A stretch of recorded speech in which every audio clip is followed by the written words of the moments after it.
Грандот од 1000 евра, што во рамки на програмата Еко училиште го доби Општинското основно училиште Тоде Хаджитефов Кавадарци, деновиве се користи за замена на старите со нови еко сијалици.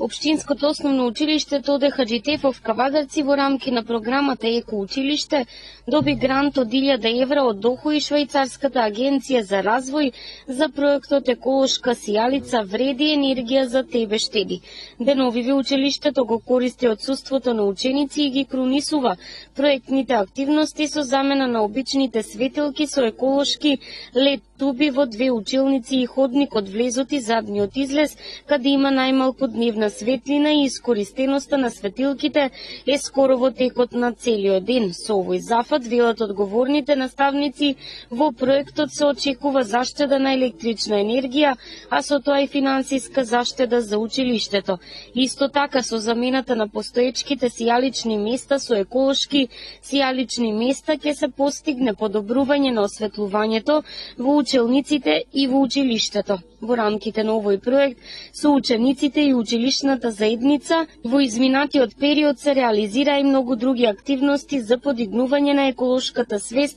и култура за штедење на електричната енергија и создавање навики за рационално користење на електричната енергија. На тој начин, не само што добиваме финансиска заштеда, туку и намалена емисија на CO2 во воздухот и намалено загадување, додаваат од училиштето, потенцирајќи дека со ова уште еднаш Тоде Хаджитефов потврди дека води екополитика и се грижи за животната средина. Учениците и вработените секогаш праќаат порака за тоа дека треба свесно и паметно да ги користиме ресурсите на природата, да ја чуваме и негуваме нашата околина, бидејќи нашиот опстанок зависи од опстанокот на планетата Земја.